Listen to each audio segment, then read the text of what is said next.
So recently, Jorge Masvidal has announced that he's making a comeback to the UFC, and we have an update on that. We're gonna go through the article. I'm gonna give my opinion. Before we do, if you enjoy the content, subscribe. That's all I ask. Helps it a bunch. November was our best year on this channel by far, so maybe we can beat in December. Anyways, hopefully, there we go. It's actually working for once. Um, alright. Jorge Masvidal targeting April for UFC comeback fight in Miami. Jorge Masvidal is serious about fighting in the UFC again. This past December, the UFC's inaugural BMF champion told MMA fighting that he is in talks to compete for the promotion once more, with plans to compete in 2024 or 2025. I'm assuming it'll be 2025.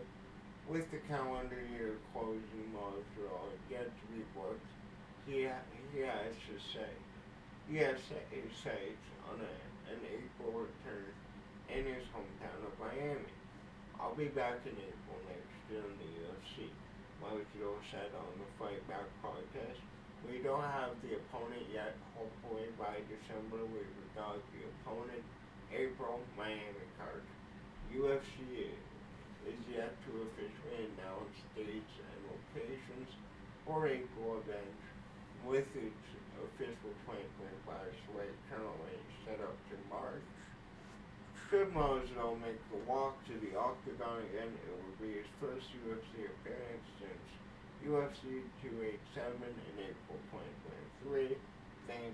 Though Masvidal was on the wrong end of a unanimous decision against top welterweight contender Gilbert Burns, the booking allowed him to retire in front of an appreciative Miami crowd.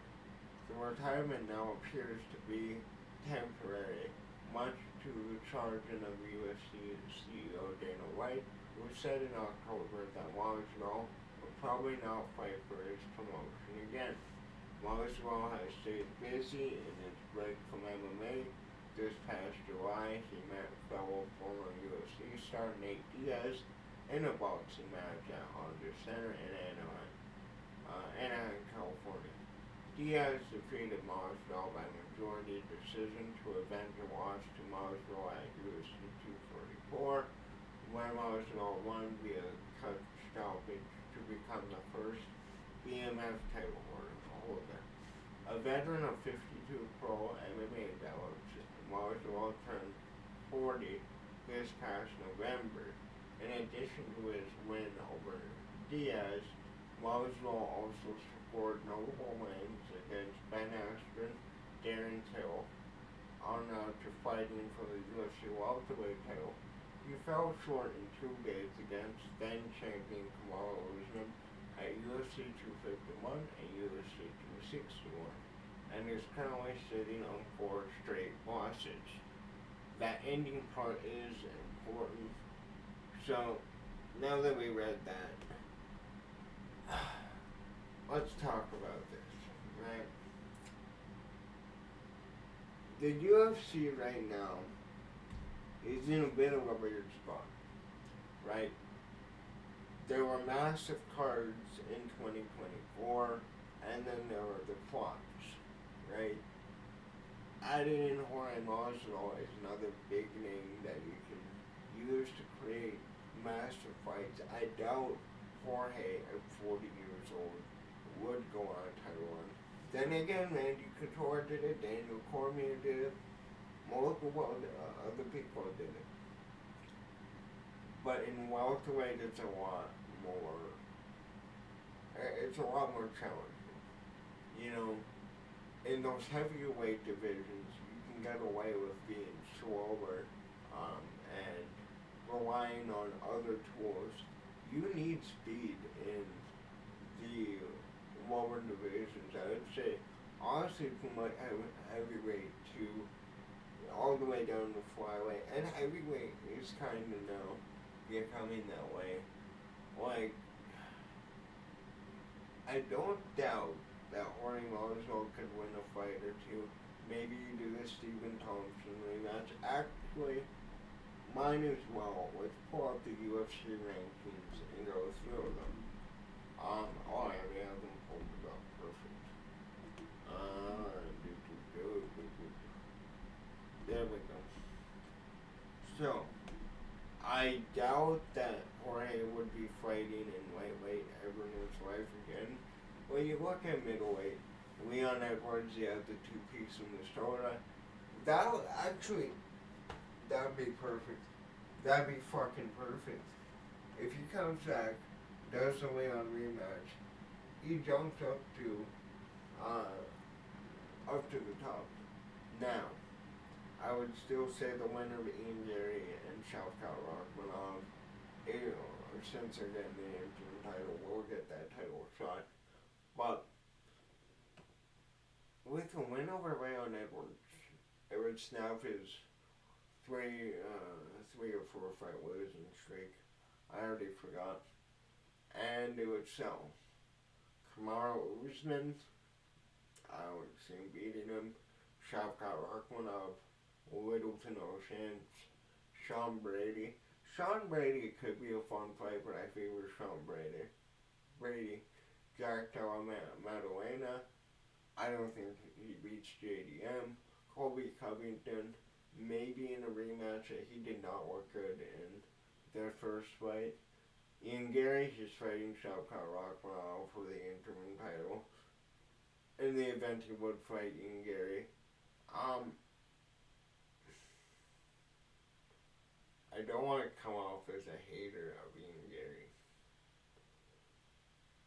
But seeing what Michael Venom Page did to him, or I could do it. He lost to Gilbert Burns. I think Joaquin Buckley is one of the best in the welterweight division. Buckley is actually facing a Colby Covington, so there even sets up that rematch more. Stephen Wonderboy Thompson, maybe he wants that fight back. Jeff Neal, I'm not sure. Michael Morales, not sure. Carlos Bartez, I feel, knocks him out. Vicente Luque, maybe he makes that fight. Michael Venom Page, massive money fight.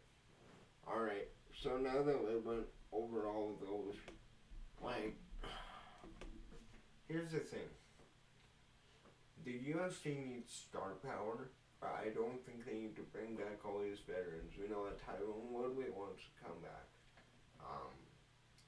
I would much rather we develop these newer guys and give them this shot.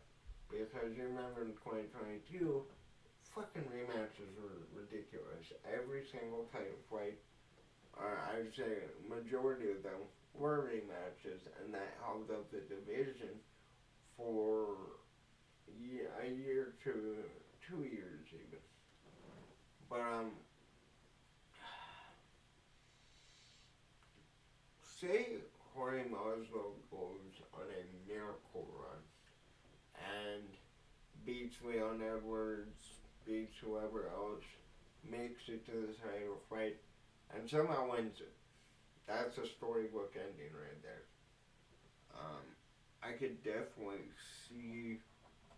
I could see a motivated Jorge Masvidal doing pretty good. But Jorge struggles with wrestling. He struggled with Colby. He struggled with Kamaru Usman. Everybody in the welterweight division is either a black belt in jiu-jitsu or a high-level wrestler. Same with middleweight if he wants to move up to there to, avoid the weight cut. But, I don't know, man. Part of me is like, makes sense in the UFC, but I don't want Jorge to hold up the welterweight division just because he's a star. And you have to take into account how big is Jorge's star power now. That Nate Diaz boxing fight did pretty good. They made a lot of money there. But the UFC is going to have to determine whether or not it is worth bringing him back. They're going to have to pay him a lot of money. He's a big star. And I feel like the UFC would probably use Jorge Masvidal, Tyron Woodley, any of these veterans that want to come back. They would use them to feed them to the new guys. I feel like we all know this. Joaquin Buckley versus Jorge Masvidal. Joaquin Buckley is probably my pick for who will win a welterweight title will win a title in 2025. I really like Joaquin Buckley. I feel like he has the power, the wrestling, the style, the charisma, and dude is phenomenal at getting heat. But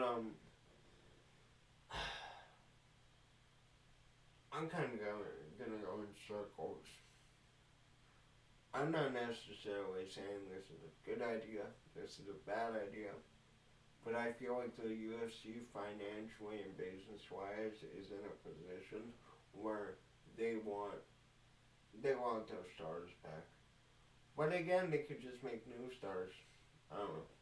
Let me know in the comments what do you think, and who would you like to see Jorge Masvidal fight if he comes back, or if he's coming back in April? Yeah. Other than that, that's all I got. Later. Still no sign off yet.